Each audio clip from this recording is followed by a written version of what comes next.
Up on Mountain News this morning, we'll have the latest on a shooting in Perry County that injured a law enforcement officer. And more on a drug bust that police in Knox County are calling one of the biggest in the county's history. Plus, a Louisville construction company gave back to the community, but things didn't go quite as planned. Dedicated to Eastern and Southern Kentucky, this is WYMT Mountain News This Morning.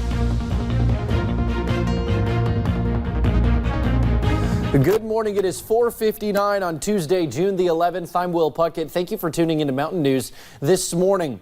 Well, yesterday was another dreary day, and it was muggy, and it was kind of one of those things where if you put on your rain jacket, the sun came out, you got hot, but then once you took your rain jacket off, it started to rain a little bit. The good news is, Brandon, that we're done with that. So we get to enjoy this morning. Right. We're going to enjoy this morning, and we're going to continue to enjoy this afternoon, too, because you'll notice one thing as you step out the door this morning. We're going to be seeing temperatures that feel much nicer. Let's go to the cameras this morning, McKee, and we're overlooking the city there. A little bit of fog, so be careful, but so nice this morning. Buffalo Mountain all quiet as you head into the first part of your day, and the visibility a little bit rough in some areas, so watch out for some patchy, dense fog. Look at these temperatures, though. 55 in Harlan, 56 Pikeville, Hazard, Jackson, Prestonsburg, 52 Moorhead, Somerset, Ashland, 53 in Monticello. It is a gorgeous, gorgeous day. I can't not say enough great things about today because it is going to be absolutely amazing. 75 sunny skies. Enjoy it because we don't get too much of a break, but we see some more action, a little bit of a break there action-wise toward the end of the week. I'll have more on that coming up here in just a few minutes. Will? All righty, Brandon, thank you. Well, we want to recap a breaking news story that happened just before 11 last night. Officials confirmed an officer-involved shooting here in Perry County. It happened off of Whole School Road near the old Fugits Entertainment Center. We know one member of law enforcement was hit. That person's condition has not been released. We do not know of any other injuries at this time. We will keep you updated as officials release more details on WYMT.com. Well, 3 pounds of meth off the streets and 3 people behind bars. Officials in Knox County say it's one of the biggest drug busts they've ever had. John Helton, Nursula Anita Helton Fox, and Patsy Hopkins were all arrested. And where they found a lot of that meth, you might be surprised to hear about it. WYMT's Connor James talked with officials about the bust.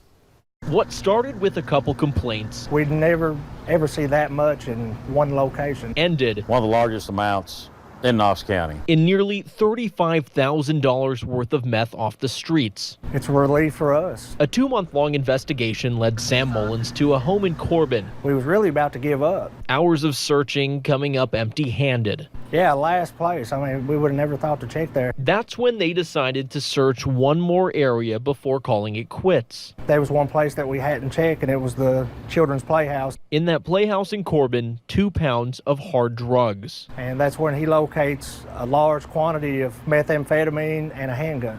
4 kids played there daily. Further investigating led them to another home in Knox County where they found another pound. We fight this war every day on drugs, and that's 3 pounds that we're not going to have to fight and find on the streets. And although this doesn't stop the drug epidemic many in the county are facing, Sure, it just shows that, the persistence and hard work pays off day after day. Now, that was Connor James reporting. In addition to the 3 pounds of methamphetamine, multiple handguns, and nearly $9,000 in cash were also found. This weekend, police arrested a man who was wanted for breaking into a home and shooting a woman last month. Kentucky State Police say they arrested this man, Richard Dickerson, on Saturday. Police say Dickerson broke into the home, went into the couple's bedroom, and shot a woman who was in the bed. He faces assault, wanton endangerment, and burglary charges for the alleged crime. Police were able to find Dickerson thanks to a tip someone called in. The homeowner Dickerson was staying with was also arrested. Chester Collette is charged with hindering prosecution or apprehension and possession of a firearm by a convicted felon. An Owsley County deputy had a close call with a semi-crash into his patrol truck on Friday. The impact crushed the side of the truck. Luckily, the deputy walked away with just a few cuts and bruises. The semi jackknifed when the driver swerved to avoid hitting a truck that pulled out in front of it. Lawson says he did not get a good look at the truck that caused the crash. If you saw the crash and have any information that might help deputies, please call the Owsley County Sheriff's Office at 606-593-5161. A Louisville construction company gave back to the community, but things did not go quite as planned. The construction company TMG gave out 300 season passes for Kentucky Kingdom in Hurricane Bay on Monday. But tensions ran high as people waited in lines. Several people almost got into fights. Others urged and were cursing at each other. An organization called the Louisville Metro Police to help calm the crowd. TMG says it will hand out another 200 passes at another time, but they did not specify a date. Well, thank you for getting your day started with us right here on Mountain News this morning. Just a few minutes, we've got a story that's a little bit corny, but it certainly makes you hungry. Wonderful, amazing, spectacular. I can go on and on about how I describe today's forecast. How about I just tell you about it? I'll do that in about 3 minutes.